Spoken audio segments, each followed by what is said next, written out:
Hola, buena gente. Gracias por venir a nuestra cita en Caleidoscopio. Entremos juntas en este santuario, un lugar para el nuevo tiempo. Aquí reservamos un momento para poner en práctica actividades acuarianas, no las que provienen de la mente, sino las que alimentan nuestra alma humana, esa que, a fin de cuentas, resulta ser lo más preciado que somos y gracias a la que se mantiene viva la llama que nos impulsa a seguir adelante.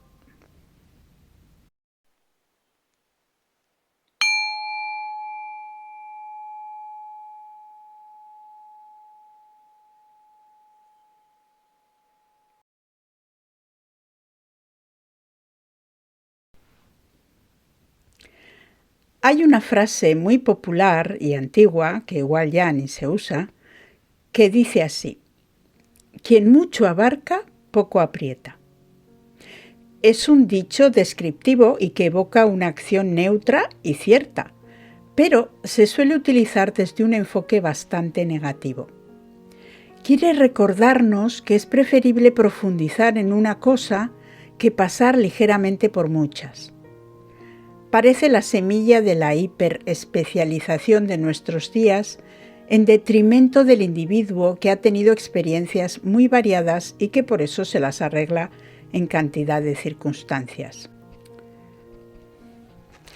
Para esta segunda forma de afrontar la vida solemos nombrar al hombre del Renacimiento, con la llamada polimatía, que es la capacidad para alcanzar la excelencia en dos o más áreas pertenecientes a expresiones diferentes del espíritu humano. Polimatía viene del griego, el aprender mucho. Es la sabiduría que abarca conocimientos sobre campos diversos de la ciencia, el arte o las humanidades. Un polímata es un individuo que posee conocimientos que abarcan diversas disciplinas. La mayoría de los filósofos de la antigüedad eran polímatas, tal como se entiende el término hoy en día. También se utilizan otros términos como erudito, hombre renacentista u hombre del Renacimiento que posee un espíritu universal.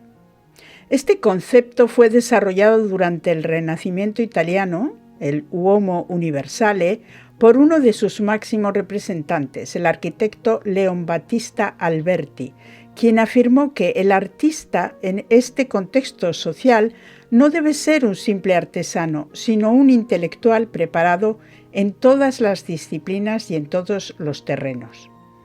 El término hombre del Renacimiento en la actualidad se utiliza para referirse a los grandes pensadores que vivieron antes, durante o después del Renacimiento.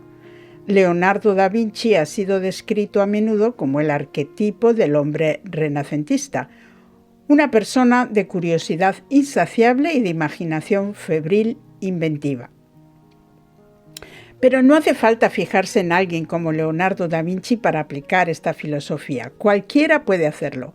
La clave, mantener la curiosidad, o sea, divertirse.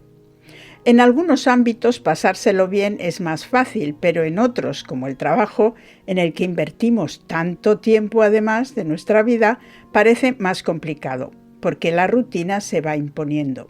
Al final, en todos los ámbitos de la vida. Así que mantener el interés y la curiosidad en nuestro día a día sería un ejercicio feliz y acuariano. Podríamos decir que quien mucho abarca, poco aprieta, y eso le convierte en alguien más flexible y desprendido que es capaz de mantener una actitud de juego. Y jugar no es fácil, requiere valor para enfrentarse a una página en blanco y quedarse ahí, sin huir, sin copiar o copiarse, para encontrar en ella un nuevo aliciente en cada ocasión, en cada actividad. Además es curioso, pero el aprendizaje y nuestras capacidades creativas y pensantes se acumulan por la totalidad de la experiencia y no por la especialización. Igual que el bienestar y el saber vivir. Yo os propongo esta actividad, que me parece realmente una actividad del aire, una actividad acuariana, sería estar atentos a cada novedad, a cada detalle, en cualquier situación. De repente fijarse y estar atentos y estar dispuestas a percibir lo nuevo, con curiosidad, jugando. Yo soy de las que abarca mucho y aprieta poco, porque me divierte experimentar, encontrar cosas diferentes. Intento exponerme a la hoja en blanco, al lienzo en blanco, para dejar que sea la curiosidad la que tome el mando.